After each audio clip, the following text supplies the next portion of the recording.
Once upon a time, in a small village, Isiagu, situated in the heart of Igbo land, there lived a girl named Nneka. Nneka was the only daughter of Chief Ikenga, a very wealthy man in the village.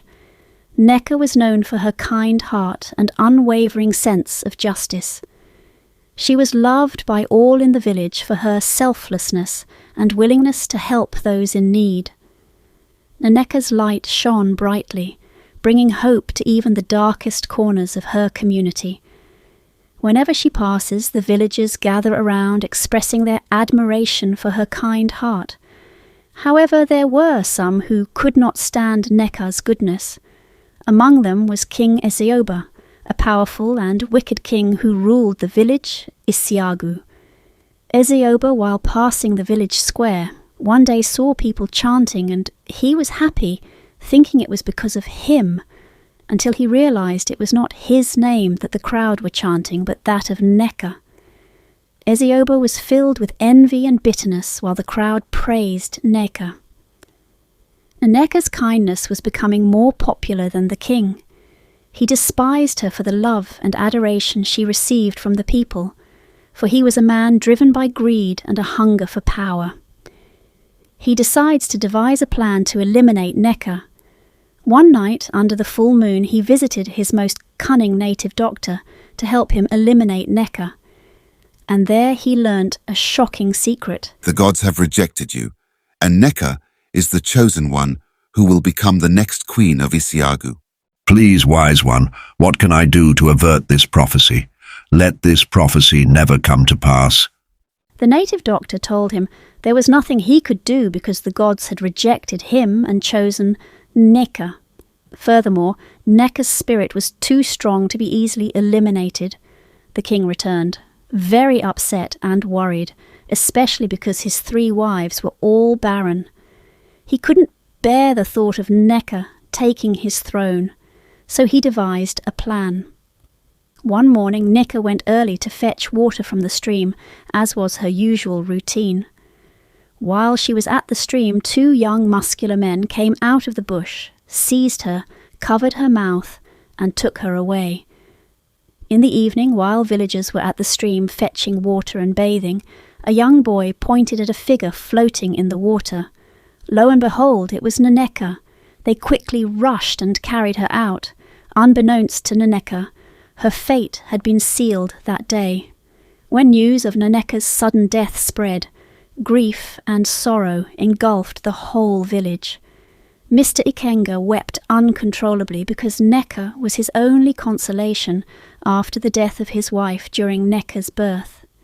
The people wept and mourned the untimely demise of their daughter, a beacon of hope. But little did they know that Nneka's story was far from over. Deep in the realm of spirits, Nneka's soul was met by an ancient deity, Agbala Wanyi, the wise one who guided the departed souls on their journey. Agbala Wanyi saw the pain and injustice that had befallen Nneka and, in recognition of her pure heart, granted her a chance for revenge. 5 years later, King Ezeoba was very worried and getting old, without a child and an heir to his throne, for all his 3 wives were barren. One day the king's last wife announced she was pregnant, and there was celebration in the palace as they hopefully awaited the first baby in the palace.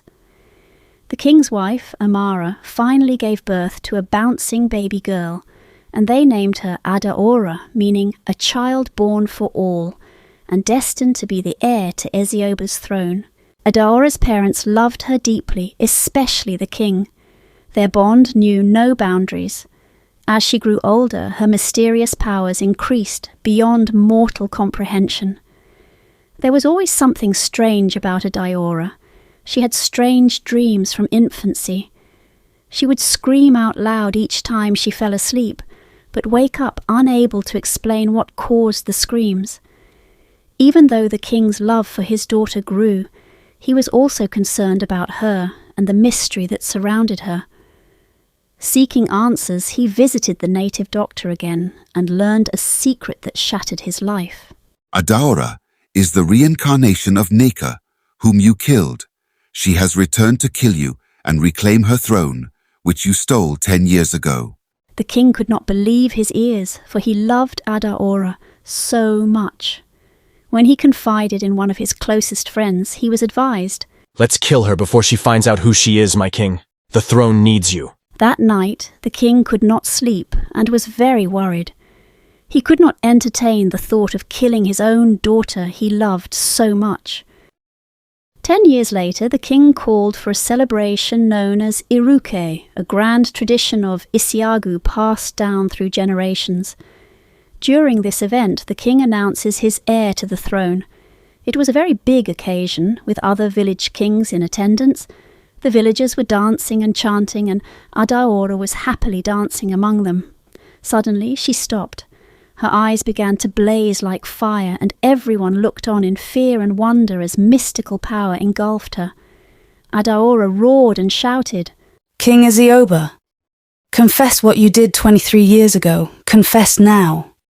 The king, trembling with fear, confessed how, out of envy, he had eliminated Mazi Ikenga's daughter, Neka, and pleaded for mercy. The villagers were shocked and laid curses on the king. As Adaora's powers intensified, her eyes glowed with fire and anger. She gazed at the king, and immediately he began to transform.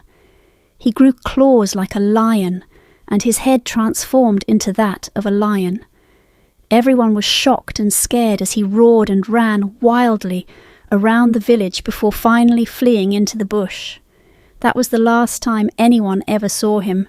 Adaora emerged victorious, bringing an end to Ezioba's reign of tyranny. As the dust settled, Adaora stood tall, not consumed by vengeance, but guided by justice.